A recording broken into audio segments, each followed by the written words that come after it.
Well, in the meantime, an apparent coordinated attack in Lebanon has killed at least 8 people, wounded more than 2,700 others, including Hezbollah operatives.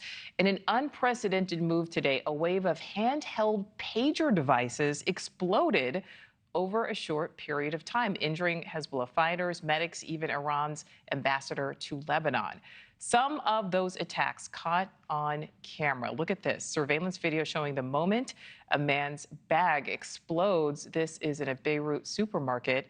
The affected pagers are from a new shipment that Hezbollah recently received, with the terrorist group calling this the, quote, biggest security breach in the nearly one-year conflict with Israel. And the attacks come one day after Israeli leaders warned they would be stepping up their military campaign against Hezbollah. But so far, the Israeli military has not commented. So we are monitoring the State Department briefing. That is expected to start at any moment. We will bring you any comment on these attacks as soon as they come. But in the meantime, I'd like to welcome in retired U.S. Army Lieutenant Colonel Daniel Davis, Senior Fellow with Defense Priorities, host of Daniel Davis Deep Dive on YouTube. Lieutenant Colonel, always great to see you. First of all, how unique is this type of attack? The more I read about it, it truly is eye-opening.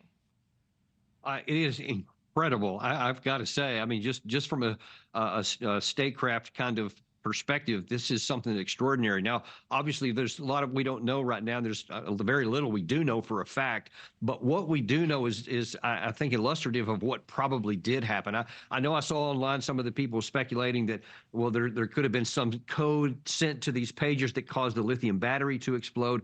But that clip you just showed there a second ago where the backpack was blowing off, and the fact that these things happened simultaneously almost certainly means that there were explosives in there, outright explosives, because you can't get a battery to simultaneously blow up all over the place, but you can get a command detonated like plastic explosive, for example, to blow up simultaneously. And from what we also know, that there was a message sent that made a lot of these people pick the thing up and look, and then once people had it in their hand, then they all went off simultaneously. So what that implies is that the people in the Hezbollah side, whoever they got these devices from, they probably had an inside person that sourced them from wherever. I'm sure that the Israeli intelligence services probably had been tracking this for many, many years, knew where their suppliers were, and had probably been getting this stuff in order.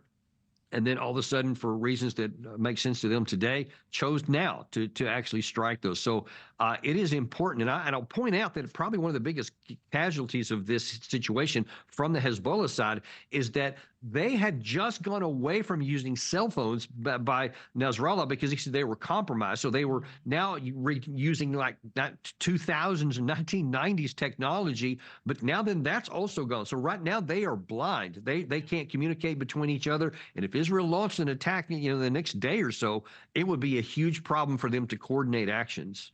Well, that kind of leads me to my next question here, because, we know that this Iran's ambassador to Lebanon was among the injured. We know Hezbollah is already blaming, putting the blame squarely on Israel. We also know that the Israeli military is not commenting. What is your takeaway as things stand right now? Do you think something is forthcoming? And yeah, I always find that puzzling why Israel doesn't want to comment on something. I mean, who else would it have been? Of course, it was Israel.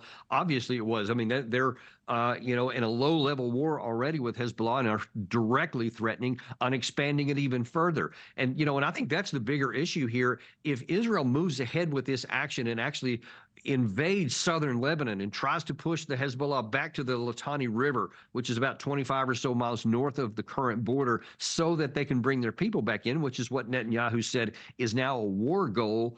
I don't think that the Israeli military is prepared for an operation like that, because I'm promising you, from a military perspective, that is much, much more difficult than what they've been doing for the last 11 months in the Gaza Strip. And they're already, I won't say they're worn out, but they're certainly very, very tired from all the combat that they've been doing. And if you ask them to do this much more difficult challenge, it is going to stress them to the limit, no matter how many bombs and bullets we provide. Yeah, especially we know as we are coming up on the one-year anniversary of what's happening in Gaza.